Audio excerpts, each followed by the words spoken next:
Olá pessoal, tudo bem com vocês? Sejam todos bem-vindos a mais um vídeo do canal Frutifique. Na história de hoje você vai saber e conhecer um profeta que obedeceu e tudo que Deus mandou ele fez e mesmo assim ele foi morto por um leão. Descubra comigo o porquê Deus permitiu tamanha situação.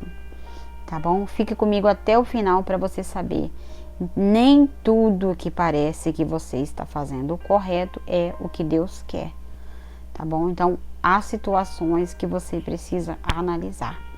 Mas antes da gente entrar nessa história, se inscreva no canal, você que ainda não está inscrito, e mande para o máximo de pessoas que você conhece. Tá bom? Então, vamos começar a história de hoje. A história de hoje é de um profeta que obedeceu ao Senhor e mesmo assim ele foi morto por um leão.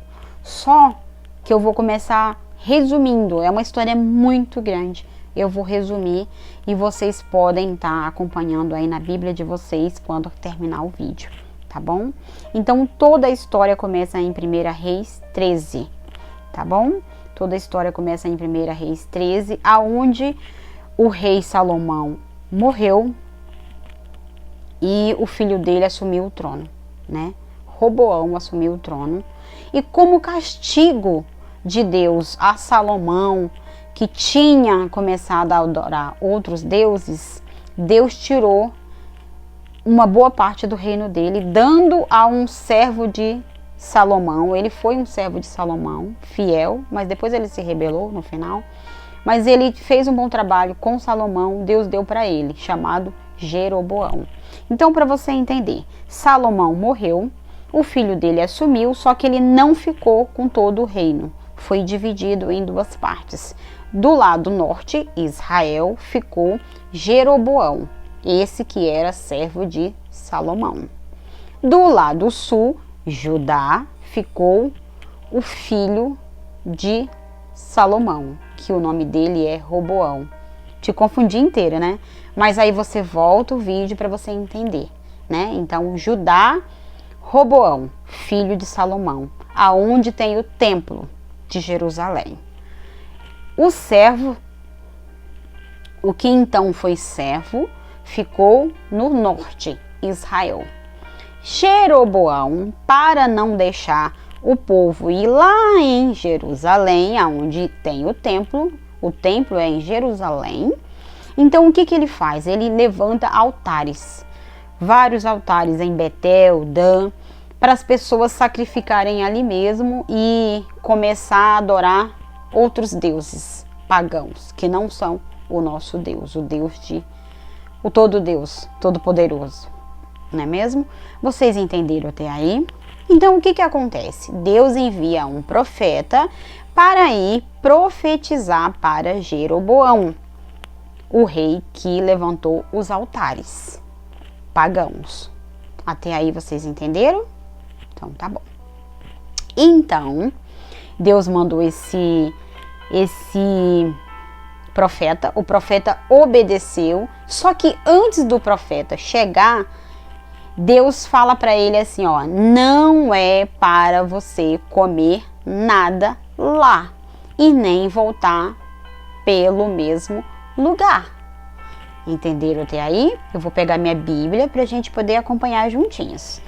Tá bom? Ó.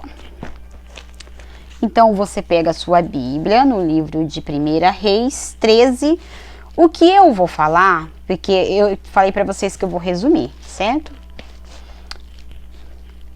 Eu já vou lá para o 5, 1 Reis 13, 5. E o altar se fendeu em cinzas. O profeta falou assim, olha, o negócio é o seguinte, você tá levando todo esse povo aí de Deus a ser idólatra, fazer tudo que é errado, então o que vai acontecer? Esses seus altares aí vai se partir em dois, em cinzas. E do mesmo jeito que ele falou, aconteceu. Eu tô falando aqui na minha linguagem mesmo, para vocês poderem entender. E do mesmo jeito que ele falou, aconteceu. O que aconteceu? Como sinal, já aconteceu e a mão de Jeroboão ficou Vamos ver aqui, ó. E o altar se fendeu em cinzas e se derramou do altar segundo o sinal que o homem de Deus apontara, por ordem do Senhor. Então respondeu o rei e disse ao homem de Deus: roga a face do Senhor teu Deus e roga por mim, para que se me restitua a minha mão.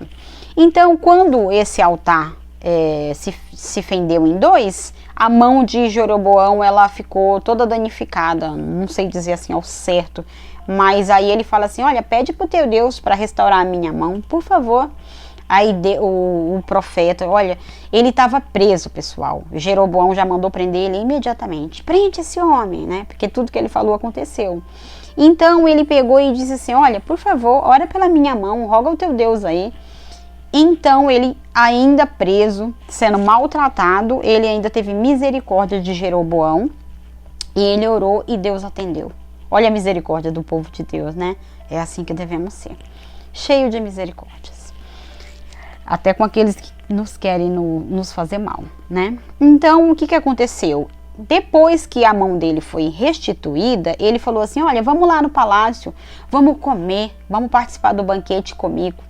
Aí o profeta obedeceu tudo que Deus falou. Falou: não, eu não posso, muito obrigado, e foi embora pelo caminho. Mas o que acontece? Existia ali, perto dali, um outro profeta, um profeta velho, que Deus no passado havia usado muito a vida dele também. Então os filhos dele falou: olha pai, profeta tal tá aqui perto profetizando, e foi lá e contou tudo o que tinha acontecido. Então ele pegou, né, e foi lá atrás dele, mentiu para ele, falou assim: olha, o anjo me falou para você vir até a minha casa e comer comigo, né?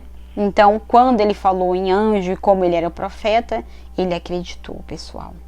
Aí está a nossa mensagem de hoje. Não é porque uma pessoa está dentro de uma igreja, porque ela se diz de Deus, que ela ainda está servindo a Deus. Essa que é a palavra. Existem muitas pessoas que elas já não estão, elas já foram usadas.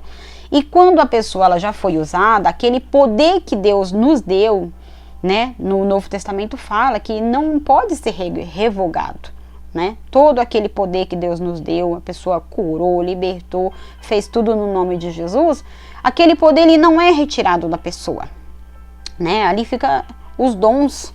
Então esse profeta velho foi lá e mentiu, fez isso. O profeta novo acreditou nele. Então não devemos acreditar em tudo, devemos ver se está pautado na palavra de Deus, se tem respaldo bíblico. É isso que devemos fazer. Tudo, mesmo que seja uma pessoa de Deus, mesmo que se diga uma pessoa que tem 50 anos na presença do Senhor, que profetiza, que faz e acontece, devemos consultar a palavra de Deus.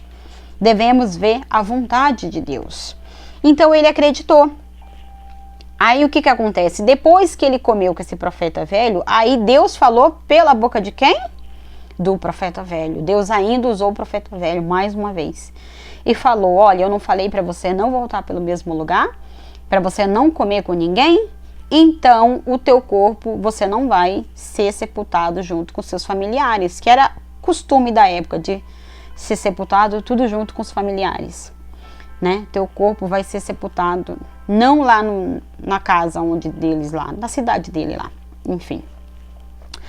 E assim aconteceu, pessoal. Quando ele estava voltando, né, um leão atacou ele e não comeu. Isso que é interessante, pessoal, porque tudo que aquele profeta velho, né, que Deus usou ele a última vez, ele falou: o teu corpo não vai ser sepultado lá junto com seus parentes e nem naquele lugar lá.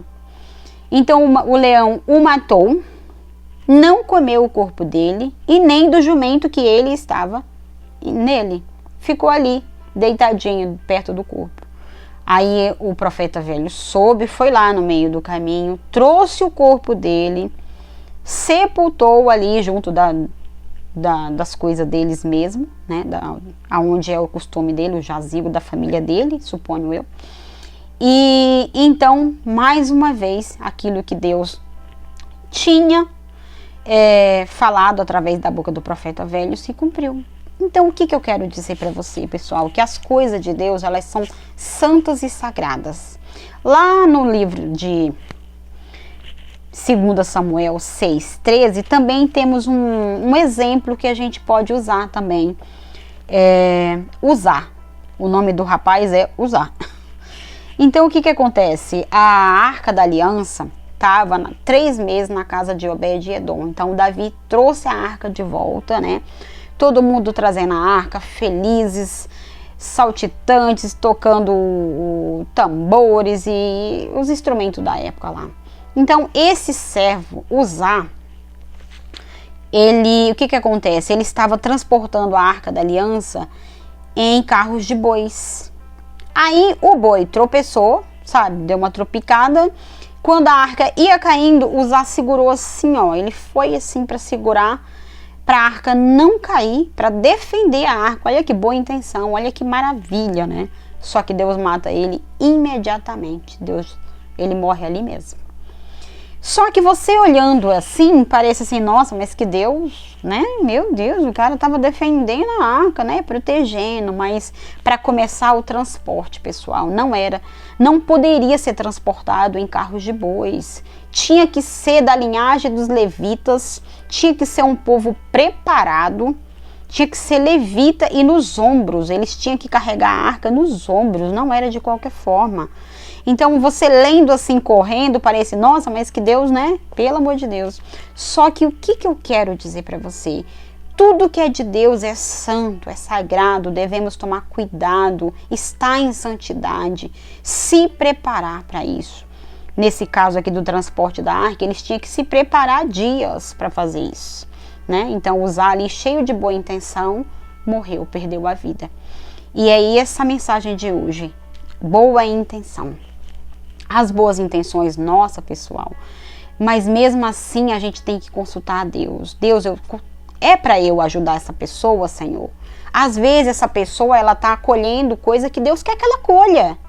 Às vezes ela tá passando por certas coisas que Deus tá ali, ó, amassando aquele barro, sabe, duro. Deus tá tratando dela, deixa Deus tratar dela. Entendeu? E você tá ali querendo ajudar, não, eu preciso, eu tenho que fazer isso. Deixa Deus amassar esse barro, pessoal. Deixa Deus tirar essas impurezas, entendeu? A intenção sua é boa, é a melhor, mas às vezes Deus quer que ela passe por aquilo. Então é isso que eu quero dizer para vocês. Cuidado com as boas intenções, tá bom? E as coisas de Deus requer muita santidade, muito respeito. Tudo que é de Deus é santo, é sagrado, tá bom? Essa é a mensagem que eu queria passar para vocês. É rápida, né? Mas você pode estar lendo aí na sua casa. É uma história muito grande, pessoal, muito grande, aonde esse profeta perde a vida, né? Mesmo obedecendo, tudo que ele falou aconteceu, se cumpriu. Só que por um detalhe, Deus, ele é um Deus zeloso. Deus, ele é muito ciumento e zeloso, pessoal. Deus, ele falou, é para você não ir pelo mesmo caminho e não comer com ninguém. Olha, para não se contaminar com nada. E não ir pelo mesmo caminho, para nós, para os dias de hoje, cuidado com as mesmas coisas que você quer voltar. As coisas que você tem olhado para trás, o mesmo caminho. Cuidado com os mesmos erros. Tá bom? Então, que você tenha entendido esse recado de hoje, essa pequena palavra rápida, e que você coloque em prática. E que a partir de hoje, você que está fazendo de qualquer forma, na correria, não faça mais assim, tá bom? Se santifique antes de fazer uma coisa para Deus. Você acha que eu não oro antes de gravar esses vídeos aqui bem rápido, bem objetivo, simples? Eu oro, pessoal, eu oro, você não tem noção. Eu oro, eu peço direção para Deus, que palavra que eu vou falar para vocês. Eu peço a direção de Deus. Quando você for entregar um panfletinho na rua para uma pessoa, ore antes, se santifique antes, tá? Dependendo do grau de coisa que você vai fazer, exige até um jejum, tá? Algo a mais, um sacrifício a mais. Tá bom? Então que vocês fiquem todos com Deus, que essa palavra ela venha germinar, ela venha frutificar dentro de você, do seu coração, e que você venha aqui, ó, nos comentários, falar o seu testemunho de que essa palavra está surtindo efeito na sua vida, tá bom? Fiquem todos com Deus, um abraço, a gente se vê no próximo vídeo, ou se não lá no céu.